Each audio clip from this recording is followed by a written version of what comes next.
Hello and welcome to my European pack review. Today we'll be looking at all the new content and the new animals. So starting off right away, I have placed down all the buildings, all the pre-built buildings that there are available. and I'll just be showing them off real quick. Now, as you can tell, the style is kind of all over the place, which is my main issue with this pack. I'm going to say it right away.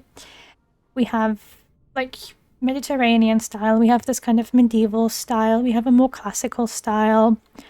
We have what looks like you took it straight from the Alps.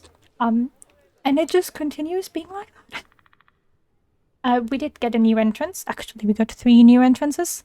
This entrance here, as well as a boat and a bus, that all are functional entrances, so that's really cool. These here are just empty pre-builds, like a ginormous tower. And these are toilets. And yeah, a church. I don't know why there's a church, but there's a church. Here we have a small market stall, which are now a thing. We have this tiny little hut that just reminds me of Christmas markets. But it could just be me thing. I don't know. We get a food truck shell. And stop protesting! There's nothing going on. And these 3 new exhibit shells, as well as this Mediterranean gate. I don't know what you want to do with it, but you can use it. There's also 2 new restaurants. These 2 here. They come with heating, so your guests won't freeze. Yay! Now I have to worry about my guests freezing. And these are the new shop shells. Moving on, we have 4 new animals, as well as 1 new exhibit animal, that is the fire salamander. I'm not going to show it to you because, like, it's tiny. It's tiny, but there's pictures. This is the alpine ibex. I only bought 4, but for some reason my habitat is really full. And along with the alpine ibex, we also get this new enrichment item for... I don't know what other animals can use it, but the ibex can use it. It's a goat climbing mountain. It's very nice.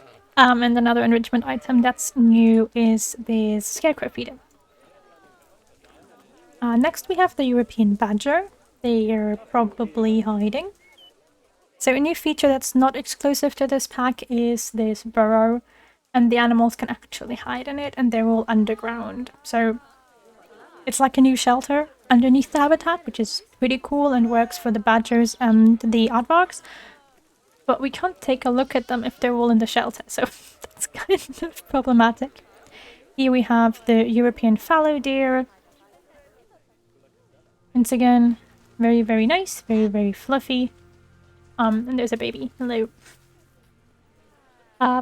Very classical animal, I think, for European setup. And last but not least, our lynx. There's 2 of them in here, but I don't know if I can find them, because they're probably in the trees somewhere. So let me just use my stalking tool. Oh no, you're just hiding behind the... Okay, I see how it is. Anyways, here's one of our lynx. Floating in midair.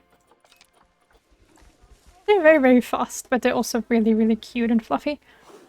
And I think they're another nice option to have cats in your zoo without, you know, having to go for lions. Because, like, we're all kind of tired of lions by now, I think. So having another option is nice. For new plants, these are the 3 tree groups that are exclusive to the pack. These are the cork oak trees, the London plane trees, and the olive trees. I really love this last olive tree. It's gorgeous. They also added new plants, but they're not a part of the pack, so everyone can access them. One of which are vines, like grapevines. Here, these guys. And you can place individual grapes. So if you have too much free time in your life, you can literally go and place individual grapes on your, you know, on your plants, if that's what you want to do with your life. You can do that now. You can go ahead and have fun. Yeah, that's pretty much it for this pack. It also comes with a new timed scenario, which is set at the Matterhorn. I haven't played it yet.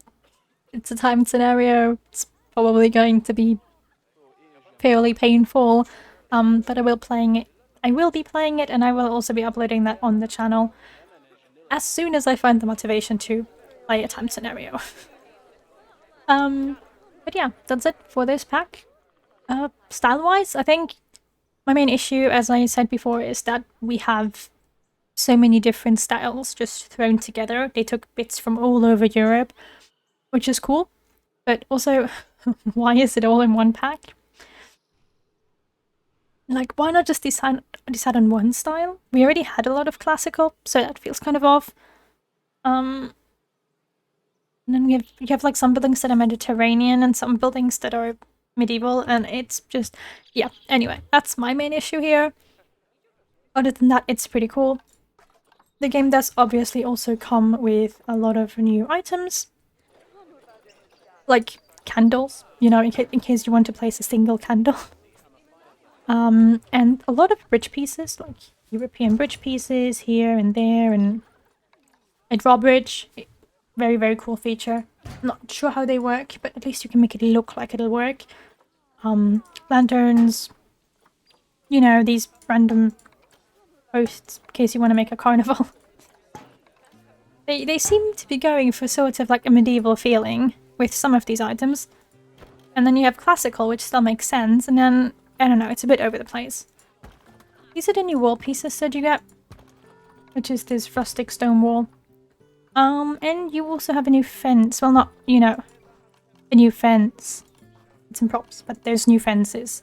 There's these cast iron fences, which are kind of cool, and these kind of very, very thin floating cast iron fences. I'm not sure how those work because they're, once again, kind of finicky to place, but they do exist. These also come with fence posts, as always, so you can build your own thing. A lot of lights, like fairy lights, and candles, and candle holders, and decorative stars, and decorative antlers, and LED tubing, and these wall lights, so that's cool. Yeah, they seem to be having this kind of music theme as well. I don't know if you noticed, but these stained windows also show all the animals holding instruments. So that's another thing. That's kind of cool. It once again reflects the medieval theme, and then some of the buildings just don't fit in with it, but it's okay. You know, it definitely opens up a new possibility or multiple new possibilities for the design of your zoo. Animal-wise, I think the selection is pretty cool. My only complaint is that instead of the badger, I would have wanted to see a red fox. But, you know, we already have two kinds of foxes, so it's okay. Like, I'm not gonna die because I can't have a fox in my zoo. It's still pretty cool. The Eurasian lynx is definitely one of my favorites. You know, cute new cat that isn't a lion. And these two are just good, staple animals for any kind of zoo that you don't want to have filled with, you know, African savanna animals or something. Like, yeah. You know what I mean, right? It's time to have something that isn't a springbok. It's time. And now we have animals that aren't springboks. But yeah, that's it for me. Just trying to keep this whole video a bit shorter. As always, the pack is around 10 euros. I don't know how much it costs in Great British Pound or dollars. I assumed the same. I don't know. Ask your Steam store. And yeah, as always, you do need the main game to play it. Obviously, you can't play the expansion pack without the base game. And yeah, maybe looking at this kind of helped you decide whether you wanted to get the pack or not. I know that most people just do that based on the animals anyways. That's how I do it. But, you know, if you were looking at certain building items or whatever, maybe this helped you figure it out a bit more. If you're interested in seeing me suffer through the time scenario, I will be uploading that very soon. So, you know, watch out for that. And yeah, I hope you have a nice day.